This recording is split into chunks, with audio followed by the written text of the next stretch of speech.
অরণ্য সুন্দরী ঝাড়গ্রাম শহরে কম বেশি লাখো মানুষের বসবাস। জঙ্গল, পাহাড়, টিলা, ঝর্ণা আর নদী ঘেরা সদর শহরে কৃতীদের সংখ্যাও কম নয়। জীবন জীবিকার নিত্যদিনের লড়াই সত্ত্বেও এদের মাঝে আলাদা করে নজর কেড়েছেন বেশ কিছু জন, যা ধারাবাহিকভাবে তুলে ধরছে আজকের ঝাড়গ্রাম।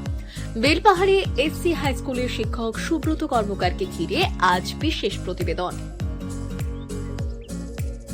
আমি প্রায় 2017-18 হবে, ওই সাল থেকে কিন্তু আমি ঝাড়গ্রামে যে সরকারি ক্ষুদ্র শিল্প মাঝারি শিল্পের যে এরিয়াটা আছে, সরকারি প্রতিষ্ঠানটা আছে, ওখানে আমি ওই নভেম্বর দিকে হয় প্রতি বছর ওখানে জমা দিয়েছিলাম।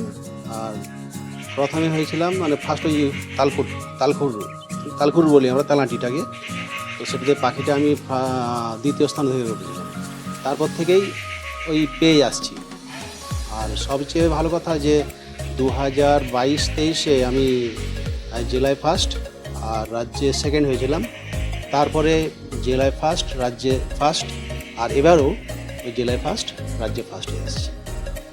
পেশায় ইংরেজি সাহিত্যের শিক্ষক, তবে ফাঁক পেলেই বসে পড়েন সৃজনশীল সৃষ্টির কাজে। পাথর কিংবা কাঠের টুকরো, তালের আটি কিংবা পড়ে থাকা লোহাকে ঘষে মেজে বানিয়ে ফেলেন নজর কাড়া কোনো শোপিস।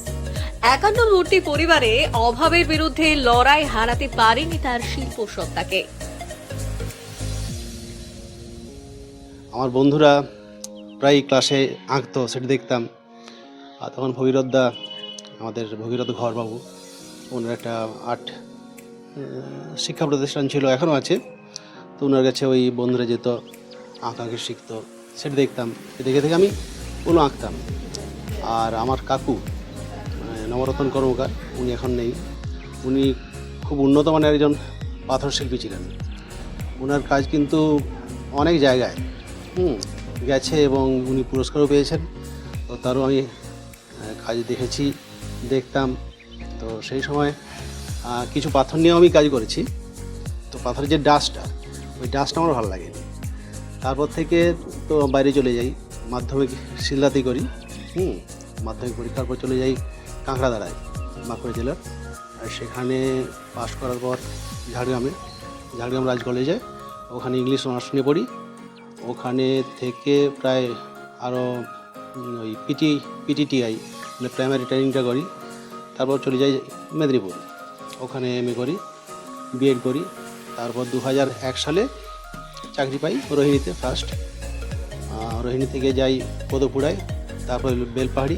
মানে ওই রোহিণীতে ছিলাম 2001-এর পর থেকে যখন বেলপাহাড়িতে আসে তখন শিল্লা লাগোয়া, তখন থেকে আমার কাজটা কিন্তু শুরু হয়।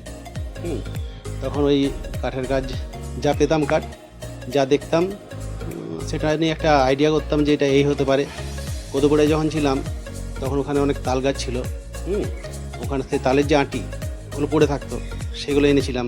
ওগুলো এনে ওটাকে পাখি, মানে কীভাবে পাখি হয়, কাঠ দিয়ে পাখি তৈরি করেছিলাম। আর ওটা ফার্স্ট দিয়েছিলাম ঝাড়গ্রামে কম্পিটিশানে। তো ওটা তখন দ্বিতীয় স্থান অধিকার করেছিল। আর তারপর থেকে আমার আগ্রহ আরও বেড়ে গেল। ওই করে মানে কাঠে যা পেতাম, মানে এখনও করি। আর অবসর সময়ে আমি ওটা নিয়ে থাকি। বিনপুরের শিলদাতে আদি বাড়ি, বয়স্কা মা, স্ত্রী ও 2 সন্তানকে নিয়ে সুখের সংসার বেলপাহাড়ির এসসি স্কুলের শিক্ষক তথা কারুশিল্পী সুব্রত কর্মকারের। দামি যন্ত্রপাতির সাহায্য না নিয়েও একের পর এক নান্দনিক শিল্পকর্ম ফুটিয়ে তোলেন সহজলভ্য সামগ্রী দিয়ে। কাঠের উপর তো আমি প্রায় নিচু স্তর থেকে আর কি, এর উপরে যে ইকোলজিক্যাল সিস্টেম যেটা আছে, ধরুন মাছ, ব্যাঙ, টিকটিকি, সাপ, মানুষও আছে কিছু, মানে এরকম করে নিচু স্তর থেকে উপর লেভেল অবধি যা হয়, মানে ওগুলো আমি করার চেষ্টা করছি।